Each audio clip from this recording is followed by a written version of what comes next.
नमस्कार दोस्तों, मैं CM Manoj Jain. Section 17 subsection 5 जो ब्लॉक क्रेडिट है, जिसमें restriction on input tax credit के बारे में बताया गया है।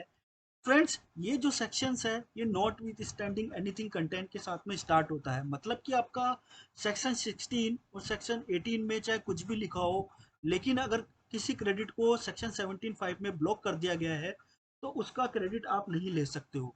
फ्रेंड्स, इसमें काफ़ी सारे प्रोडक्ट और ट्रांजेक्शन के बारे में बताया गया है। आज हम जो डिस्कस करेंगे वो ओनली मोटर व्हीकल्स के बारे में डिस्कस करेंगे। फ्रेंड्स, इस सेक्शन को टाइम टू टाइम चेंज किया गया है और जो अमेंडमेंट हुआ है उसके बाद में ये सेक्शन कुछ इस तरीके से दिखता है, जिसके अंदर मोटर व्हीकल्स के बारे में रेस्ट्रिक्शंस बताए गए हैं। फ्रेंड्स, ये वाला पैराग्राफ हम लोग पहले डिस्कस करते हैं। इस पैराग्राफ को डिस्कस करने के बाद में कुछ इंटरप्रिटेशन निकलेंगे, उसको देखते हैं। अगर मैं स्टार्ट करूं अमेंडमेंट प्रोविजन, तो अमेंडमेंट प्रोविजन कहता है, ध्यान रखिए, कि मोटर व्हीकल्स जो कि ट्रांसपोर्टेशन ऑफ पर्सन जिनकी अप्रूव्ड कैपेसिटी 13% से ज्यादा नहीं है इंक्लूडिंग ड्राइवर, उसके ऊपर आपको जीएसटी का क्रेडिट नहीं मिलेगा। फ्रेंड्स, अगर इसका इंटरप्रिटेशन निकालें तो सबसे पहले इन्होंने क्या बोला, ट्रांसपोर्टेशन ऑफ पर्सन। तो ऐसे मोटर व्हीकल्स जो कि ट्रांसपोर्टेशन ऑफ गुड्स में लगे हुए हैं, उसको 17(5) के अंदर कोई भी रेस्ट्रिक्शंस नहीं है। फर्स्ट, आपको ये समझना पड़ेगा। मैं अभी बात कर रहा हूँ ओनली 17(5). अभी बाकी हमको और क्रेडिट लेने के लिए कि वो बिजनेस के लिए यूज हुआ है नहीं हुआ है, 180 डेज में पेमेंट किया है नहीं किया, इनवॉइसेस दिख रही है नहीं दिख रही, वो सब तो टेस्ट करना ही है। लेकिन जो सबसे पहला है कि 17(5) में उसको रेस्ट्रिक्ट किया गया है कि नहीं किया गया, वो हम पर्टिकुलर डिस्कस कर रहे हैं यहाँ पर। तो यहाँ पर मेंशन है ट्रांसपोर्टेशन ऑफ पर्सन, जो अमेंडमेंट प्रोविजन हुए हैं। तो अगर ट्रांसपोर्टेशन ऑफ गुड्स में कोई भी मोटर व्हीकल यूज हो रहा हो, चाहे उसकी कैपेसिटी 13 से ज्यादा हो या 13 से कम हो, उसको 17(5) में रेस्ट्रिक्शंस नहीं किया गया है। दूसरा जो पॉइंट इन्होंने डाला है कि जिसकी जो ट्रांसपोर्टेशन ऑफ पर्सन तो है, लेकिन जिसकी कैपेसिटी 13 से ज्यादा 13 से कम नहीं, 13 से कम है। तो मतलब अगर ट्रांसपोर्टेशन ऑफ पर्सन में कोई भी मोटर व्हीकल लगा हुआ है और उसकी कैपेसिटी 13 से ज्यादा है, तो वो भी इनपुट टैक्स क्रेडिट के लिए एलिजिबल है। 17(5) के अंदर उसको कहीं भी रेस्ट्रिक्ट नहीं किया गया। अब हम आते हैं बात की, वो मोटर व्हीकल जो ट्रांसपोर्टेशन ऑफ पर्सन की सर्विसेज देते हैं और जिनकी कैपेसिटी अब लेस देन 13 है, या तो 13 है या लेस देन 13 है, और इंक्लूडिंग ड्राइवर, उसके लिए भी क्रेडिट अवेलेबल है। कैसे? कि अगर कोई मैन्युफैक्चरिंग कंपनी है जो कार बनाती है जिनकी कैपेसिटी लेस देन 13 है या 13 है, और वो उसको सप्लाई करती है, मतलब फर्दर उसको डिस्ट्रीब्यूट करती है, तो वहां पर ऐसी कंपनीज को इनका क्रेडिट मिलेगा। दूसरा, कि ऐसी जो ट्रांसपोर्टेशन ऑफ पैसेंजर व्हीकल्स हैं, ये ट्रांसपोर्टेशन ऑफ पैसेंजर के लिए यूज हो रही है। तीसरा, कि ये जो व्हीकल्स है ट्रेनिंग और ड्राइविंग के लिए यूज हो रहे हैं। तो इन तीनों कंडीशन में आपको इसका क्रेडिट मिलेगा। अगर हम समझे, जैसे ओला और उबेर होती है जिनकी कैपेसिटी 13 से कम होती है, लेकिन वो ट्रांसपोर्टेशन ऑफ पैसेंजर के लिए यूज की जाती है, तो वो क्रेडिट लेने के लिए एलिजिबल है। तो तीन चीज मैं वापस से रिपीट कर देता हूँ। ट्रांसपोर्टेशन ऑफ गुड्स 17(5) में नहीं डिवाइड किया गया है मोटर व्हीकल को। फिर जिनकी कैपेसिटी 13 से ज्यादा है, ट्रांसपोर्टेशन ऑफ पर्सन में यूज हो रहा है, उसको 17(5) में डिवाइड नहीं किया गया है। और जो ट्रांसपोर्टेशन ऑफ पर्सन और जिनकी कैपेसिटी भी 13 या 13 से कम है, अगर वो तीन चीजों के लिए यूज होती है, मतलब further supply, transportation of passenger, training या driving of such motor vehicle, तब भी उनको क्रेडिट मिलेगा।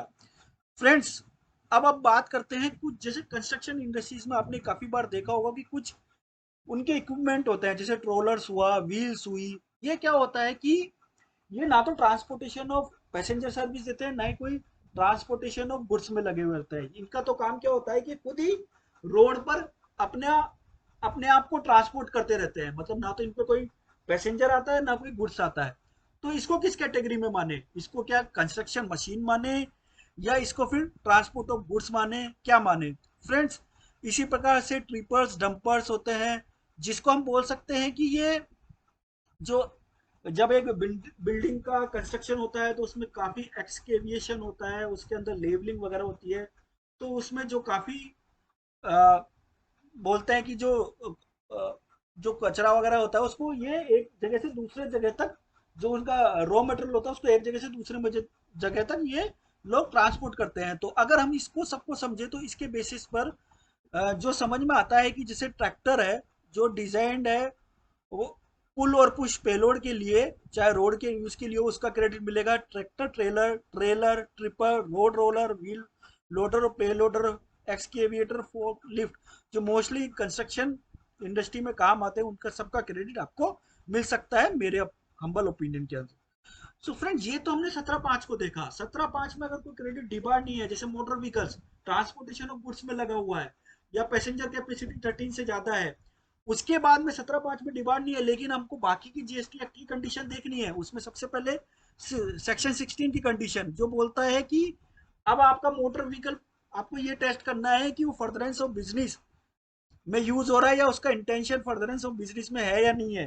सपोज किसी कंपनी ने अपने सीएफओ के लिए गाड़ी खरीदी, मान लो कि 13 पैसेंजर से बड़ी गाड़ी थी, लेकिन वो सीएफओ के लिए थी, तो उस केस में नहीं मिलेगा, क्योंकि उसका फर्दरेंस ऑफ बिजनेस का इंटेंशन नहीं है।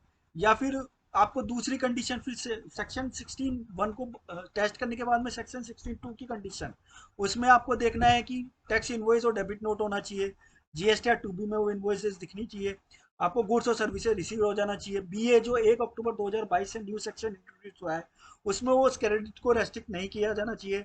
सप्लायर ने टैक्स का पेमेंट किया ना, आपने जीएसटी 3B के अंदर उसका यूज ले क्रेडिट लिया हो। फिर आपको ये देखना है कि सेक्शन 38 की कंडीशंस, मतलब कि जो 6 नई कंडीशन आई है 1 अक्टूबर 2022 के बाद में, जिसके ऊपर मैंने सेपरेट वीडियो बना रखा है, आप देख सकते हैं, वो टेस्ट करनी है। फिर रूल 42 43, मतलब business non business exam and taxable supply को देखना है और उसके अकॉर्डिंग रिवर्सल करना है। फिर rule 37, payment with in 180 days के अंदर किया है कि नहीं किया, अगर नहीं किया तो रिवर्सल।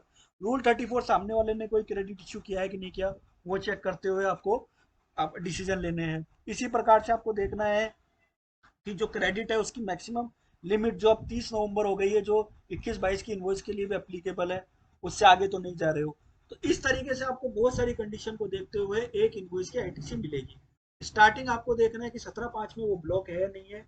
अगर वो ब्लॉक है तो फिर आपको वहीं पे एंड अप होना है, फिर आपको आगे फर्दर जो है आईटीसी लेने की मैकेनिज्म को नहीं देखना है। अगर वो ब्लॉक नहीं है तो बाकी ये जो मैंने प्रोविजंस बताए, ये सब आपको देखने पड़ेंगे। हो सकता है इसके अलावा भी कुछ हो, तो आपको उनका ध्यान रखना पड़ेगा। वीडियो अगर अच्छा लगा हो तो लाइक शेयर एंड सब्सक्राइब करना ना भूलें। टिल देन, जय हिंद, जय भारत, धन्यवाद।